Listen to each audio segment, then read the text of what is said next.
we also, of course, interacted extensively with the data, and we talked about each aspect of the paper. So now for the paper itself. Some time ago, as part of my broader research project on the Romans text of Chrysostom's homilies on the Romans, I looked around for a list of significant variation units with which to compare the text found in the manuscripts of the homilies to the text of continuous text witnesses to Romans. But unfortunately, I was unable to find a suitable variation list, because when it comes to the text of Romans, at least, and it's the same for many books of the New Testament, available variation lists are often spotty or arbitrary or both. For example, text vert has only 47 castellan for the entirety of Romans.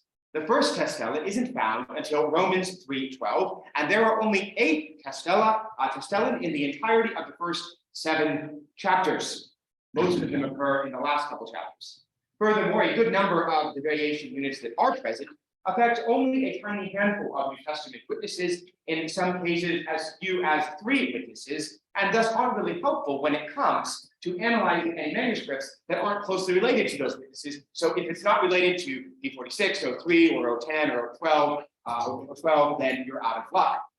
In previous papers, I've taken the somewhat longer list of differences between NA28 and the Robinson-Pierpont majority text as a starting point.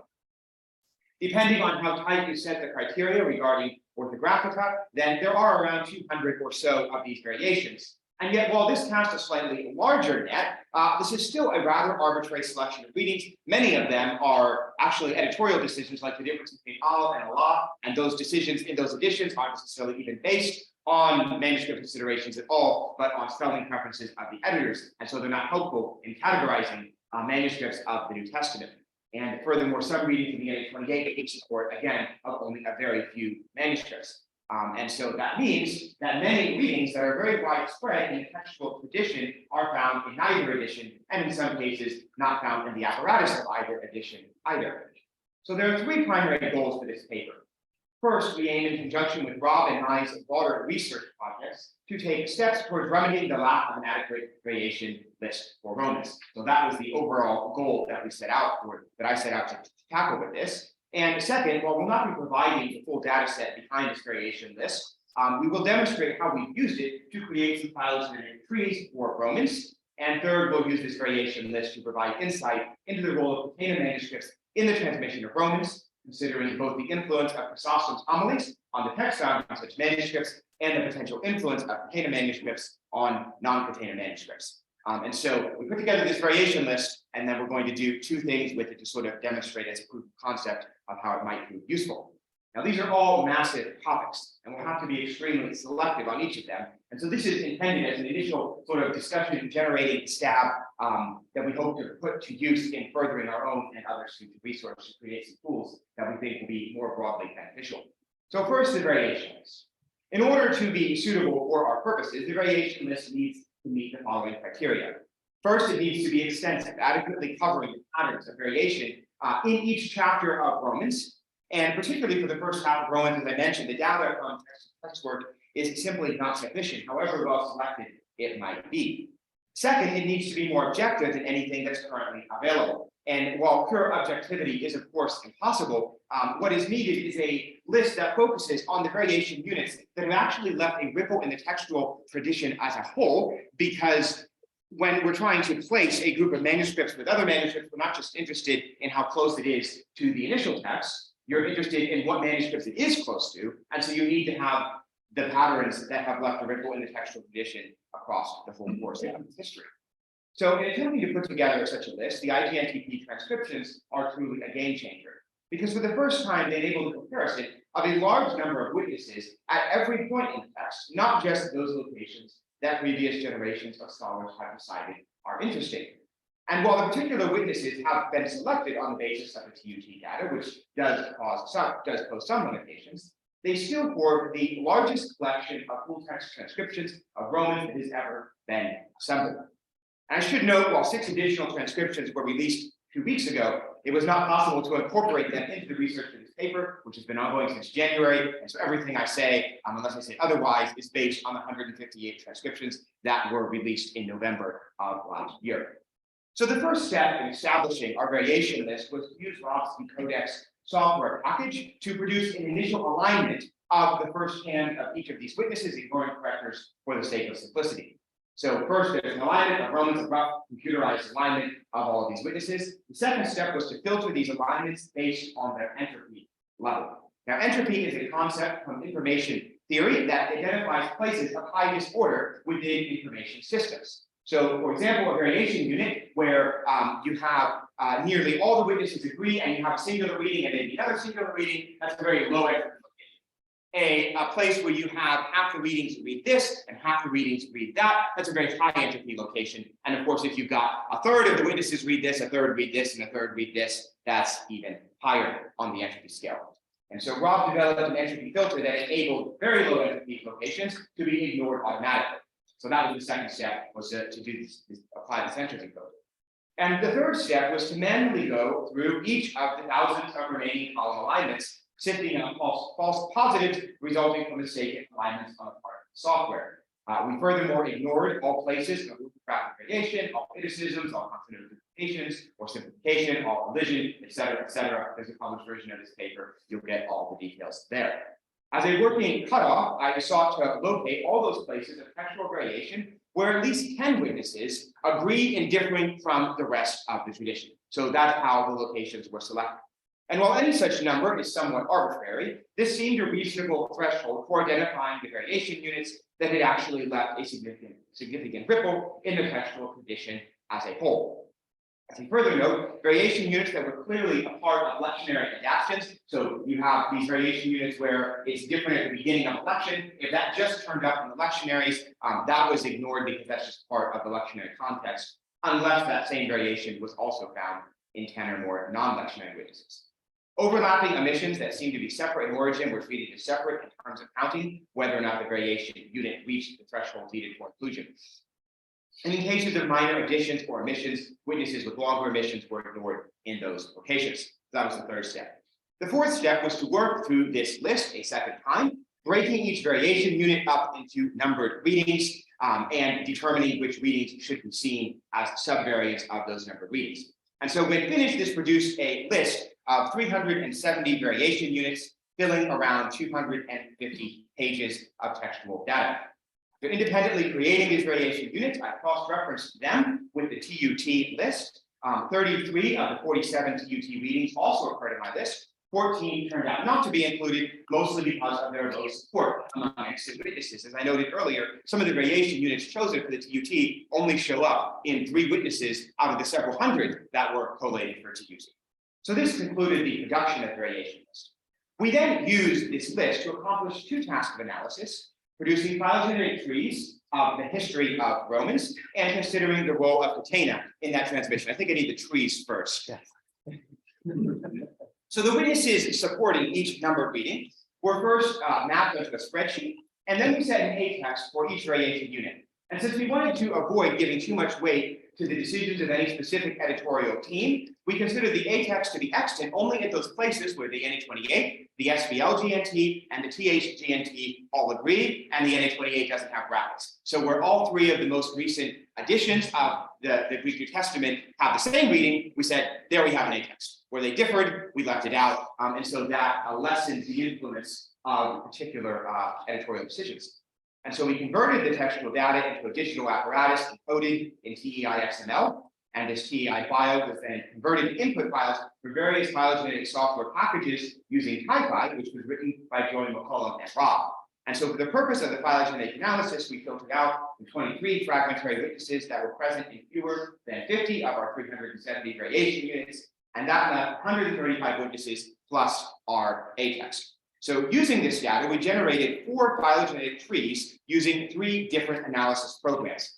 These trees, as we'll discuss in more detail in a moment, are color-coded to indicate the different groups of Catenae manuscripts. To our knowledge, these trees take more evidence into account than any trees yet produced for the text of Romans. And since they'd be somewhat unwieldy to print out as a handout, I tried putting them on an 11 by 17, and even so, they were very difficult to read. And so in the online handouts, there's PDFs of these, so you can explore them further. The first tree comes from Mr. Bayes, which is the Bayesian phylogenetic program. The second and third tree come from Beast 2, one with a strict clock and one with a relaxed clock. And the fourth tree comes from Stephen Carlson's STEMMA program, which I'm pretty excited about this last one. There we go.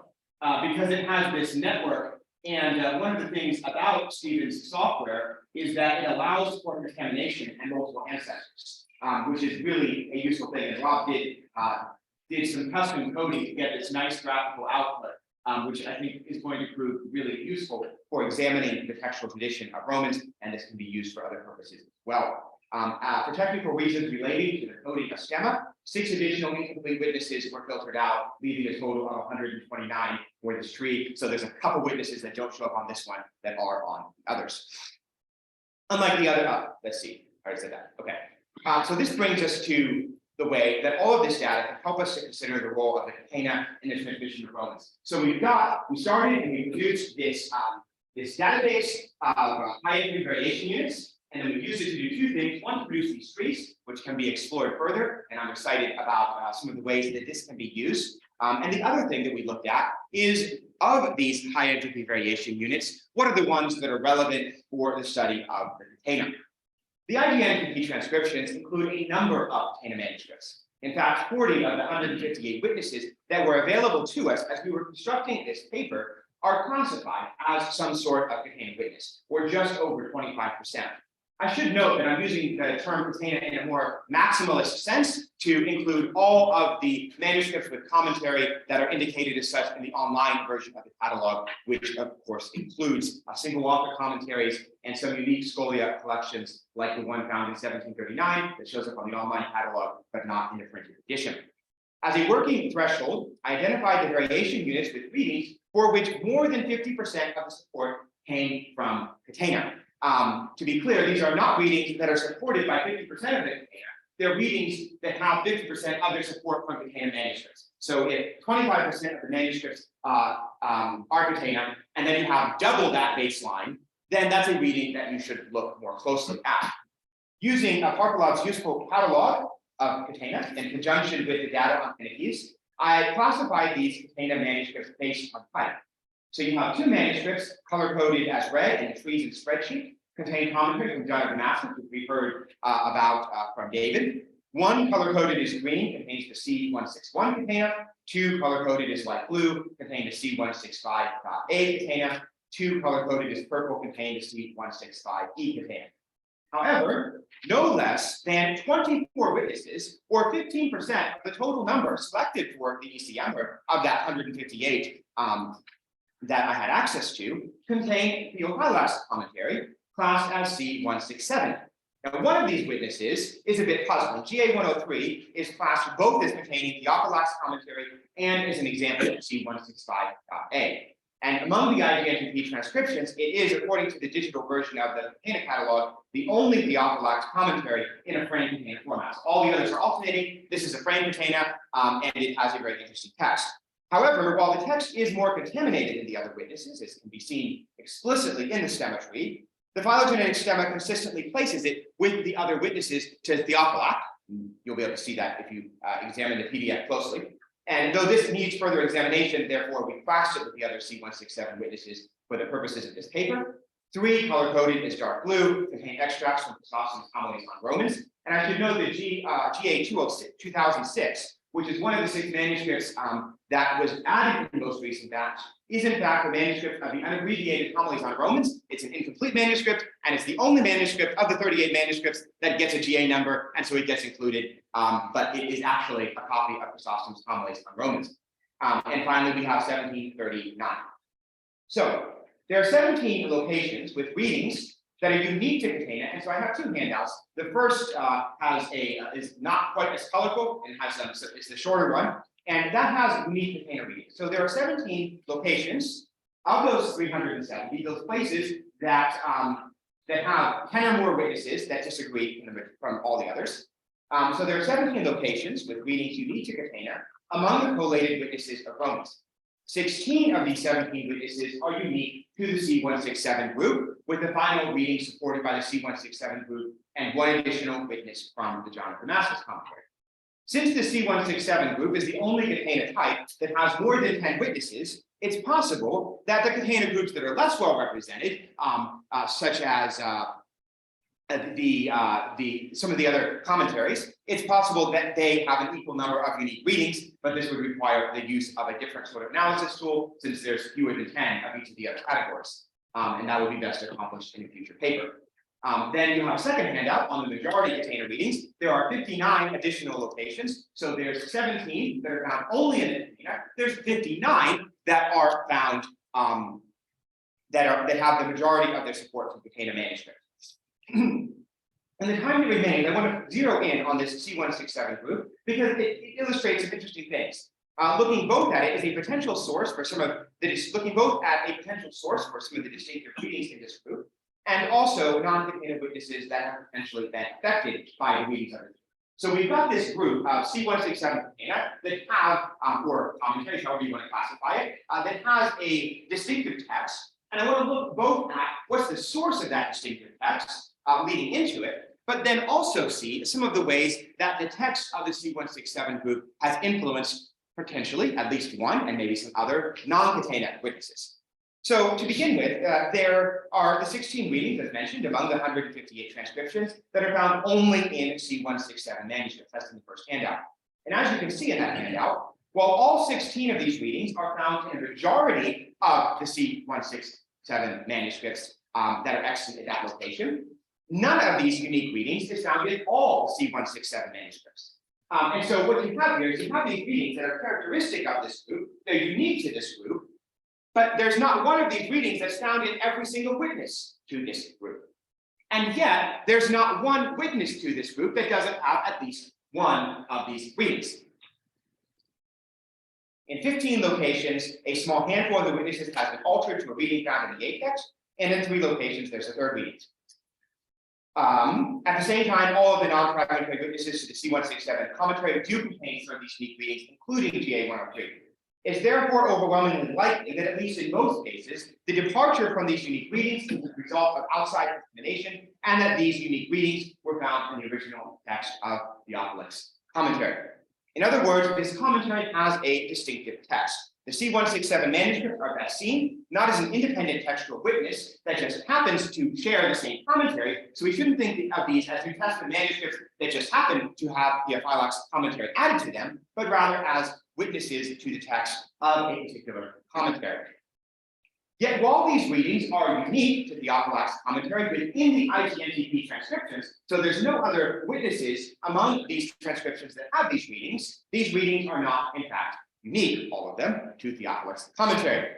As part of my research for my dissertation, I prepared a full apparatus of every snippet of the text, biblical text, within 16 representative witnesses of Chrysostom's homilies on Romans. And in 2 of these 16 locations, otherwise unique to Theophilus, all 16 of these witnesses, including witnesses copied before Theophilus was born, contain an identical textual change. So in Romans 2:26, you have the otan substituted for ion, and in Romans 16:9, you have ket substituted for spasosted. Well, this is striking in and of itself. So you've got 2 places that are found in all the manuscripts of the homilies on Romans and are found in a majority of the manuscripts of Theophilus. Okay, two locations. How interesting is that? There's more though. For in 6 additional locations, readings that would otherwise be unique to Theophilus are found in a particular group of the homilies on Romans. So not all the manuscripts of the homilies on Romans, but a particular recension of the homilies on Romans, 6 additional readings. And while some readings see additional witnesses join the same core group, a distinctive recension of the homilies on Romans is present in each instance. That means out of 16 distinctive readings that would otherwise be unique to Theophilus, fully half of them are also found in a particular group of manuscripts of the homilies on Romans. This by itself would be enough to establish beyond reasonable doubt that Chrysostom's homilies have been a direct influence, not only on Theophilus' commentary itself, a point which was already well known, but also on the text of Romans as found in this commentary. But there is more. As I mentioned earlier, there's one additional reading that's supported only by Catenae, so it's a unique Catenae reading, but that has one witness that's not from the C167 group. This, as you can see on the last line of the unique Catenae readings handout, is the omission of Ati in Romans 10:5. So this otherwise unique reading is found in all 16 of the collated witnesses of the homilies of Romans. This brings us to the readings with more than 50% of their support. So the majority of Catenae readings of which there are 59. So that's the second handout. Without doing a full analysis, the majority of these are again distinctive readings of the C167 group. The homilies on Romans contain data for 57 of the 59 variation units. In 38 of these 57 units, at least some portion of the manuscript tradition of the homilies on Romans contains a reading that matches the Catena reading. And while some of these are debatable and a precise list would require a lot more further analysis, a lot more time than we have this afternoon, even with marginal cases removed, a solid majority of the textual readings that find the majority of their support from the Catena are arguably the result of influence from Chrysostom's homilies. So to sum up the ground we've covered up to this point in speaking of the C167 Catena or Diaphylux commentary, the same thing. Number one, there's a distinctive text that belongs to this work. While it's been contaminated in individual witnesses, the work as a whole is a text with a single source, namely the initial text of Theophylact's commentary.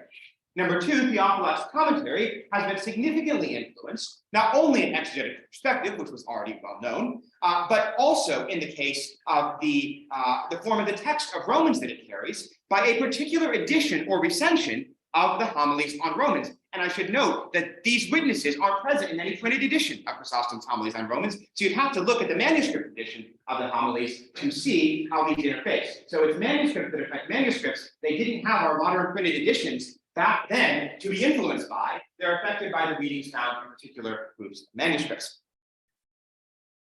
There's one final point to make, and that is to consider which non-Catena manuscripts might be said to have a Catena influenced text.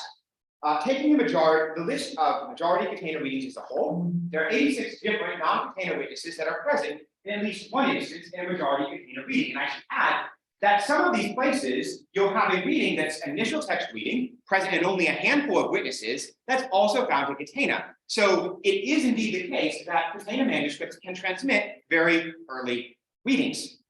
And many of these, of course, occur in only one or two such readings and have no meaningful connection to the Catena or influence from them. They're not the source of them, they're just an earlier source that has the same reading. However, in at least some instances, there's strong evidence of non-Catena witnesses being directly influenced by readings found in Catena. So it's not only the case that we can go back in time and we can see where do these readings in the Catena come from. Well, in many cases they came from homilies. We can also see that there are readings that enter into the transmission of other New Testament witnesses that come from the Catena. O1440, a lectionary dated in 1251, is a particularly striking example, and I think this is one we can consider as established. Because in the 59 majority Catena readings, O1440 shows up no less than 20 times, more than double the amount of any other witness. In 6 locations, it's the only non-Catena witness to share the reading found in the Catena. In 5 of these 6 locations, that reading is unique among the IGNTP transcriptions to C167 witnesses and L1440. In 5 additional locations, it's one of only 2 non-Catena witnesses to have a particular reading, and in 4 of these places, the Catena support is limited to C167 witnesses. And you can see all those readings in the longer handout. And while further investigation is warranted into the details, it seems likely, very likely, that L1440 has been directly influenced by a manuscript from the C167 group. You've got lots and lots of places, and those are the places where it's super distinctive. There are many other places where it potentially has been contaminated from C167 witnesses. And I should note that this is almost certainly from C167 to L1440 and not from Chrysostom to L1440, because there are places where C167 has a distinctive reading that is not found in Chrysostom, but is found in L1440. So that makes it more likely that it's Chrysostom, C167, and L1440, because of course Chrysostom is not the only source of influence on the Theophylact's text. GA 1241 seems also to have potentially received contamination from Catena. It appears with majority Catena readings in 8 places. As one final note, each of the members of the Hartleian group, 1108, 1505, 1611, and 2495, have 7 locations of agreement in Catena majority readings. And though I'm still working out the details, there's some relationship between these and the text found in some groups of the homilies on Romans. Now, we've covered a lot of ground over the past 2 minutes, and it's time for summary and conclusion. First, to summarize what we've done in the paper. Using the rich data provided by the IGNTP transcriptions and the tools provided by the Codex, I was able to produce a list of high-entropy variation units that's both more extensive and hopefully more objective than anything previously available for Romans. Second, having categorized these variation units, we were able to produce broad-based phylogenetic trees of the textual transmission of Romans. Crucially, the tools developed to produce these trees will enable meaningful comparison of non-continuous text witnesses with continuous text witnesses to the continuous text transmissions made of IGNTP. So this tool isn't useful only for the text of Romans or only for Chrysostom, it's useful across the board. And I intend to use this tool extensively in my forthcoming dissertation. Third, going back to our list of 370 high entropy variation units, we identified 76 readings that had more than 50% Catena support, 17 of which were unique to Catena. So there is a lot of variation taking place in these Catena witnesses. Fourth, we were able to establish that the C167 Catena has almost certainly been influenced by the text of Chrysostom's homilies on Romans, and in fact, we were able to identify the particular family of manuscripts from which this influence most likely derives. And finally, we were able to establish at least one manuscript has been almost certainly contaminated with readings that derive from the Theophilus commentary. So second, and finally, to give some tentative conclusions and suggestions for further research. First, on the high entropy variations. Lists like the one developed for the current paper enable forms of analysis not otherwise possible and can also identify areas of imbalance in the selection of witnesses. Second, it seems to us that the current practice of manuscript selection for the ECM is problematic in some ways. On the one hand, manuscripts of Theophilus commentary, which at least in part derives from Chrysostom's commentary, have generally been assigned a GA number. And because they've been assigned a GA number, and because they have a text that differs from the Byzantine text, they've been included by default in the ECM. Yet, on the other hand, with one exception, manuscripts of Chrysostom's homilies on Romans, which are exactly the same sort of witness to Romans. In both cases, you've got a commentary manuscript by a single author that has a biblical text and has commentary on it. And yet, because Theophilus gets a GA number, you've got all of Theophilus. And because Chrysostom doesn't, you get one manuscript of Chrysostom, even though Chrysostom's text is the source of the readings that make Theophilus included in the ECM. That is not consistent. As a suggested way forward, rather than arbitrarily including those commentary manuscripts that happen to have a GA number and treating them like standard continuous text witnesses, which they're not, and then taking citations from other commentaries based on inadequate fitted editions, it would be better to proceed as follows. First, the manuscript tradition of each commentary as a work in its own right has to be examined. So rather than just lumping all of these together and saying which of them differ from the majority text, we need to look at Theophilus commentary and say, what are the best witnesses of Theophilus commentary? Are there different textual recensions of Theophilus commentary? And what would be the best representatives? We don't need 24 representatives of Theophilus in the ECM. Probably 2 or 4 or 5 would be sufficient, but we want to pick the best 2 or 4 or 5. And we want to see, are there other examples that don't have a GA number that maybe are better than the ones that happen to have a GA number and got included? And in the case of Chrysostom, we want to do the same. We want to say, here's a commentary tradition, and let's pick the witnesses that are the best exemplars of this tradition. And so select a small number of representative witnesses for each of them. And so in conclusion, Catena manuscripts are a vital part, commentary manuscripts, single author commentaries are a vital part of the transmission of the text of the New Testament. But in order to understand the role that they're playing, we have to treat them as what they are. They're manuscripts of a work that is both being contaminated by the New Testament text and is contaminating the New Testament text the other way. So they're a part of the puzzle, but we've got to realize the sort of puzzle piece that they are in order to help them fit in the right place. Thank you.